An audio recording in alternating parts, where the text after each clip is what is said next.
Друзья, мы продолжаем работать. У нас зима. Комбайн полностью помыт. Загоняем его в хранилище. Продолжаются работы по ремонту комбайна. Зерновой и колосовой готов.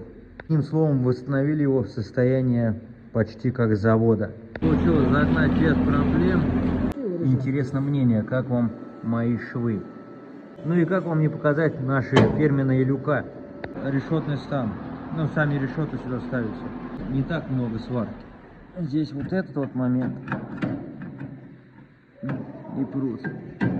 Приварить надо будет. Сварочный аппарат полуавтомат дает больше возможностей для работы.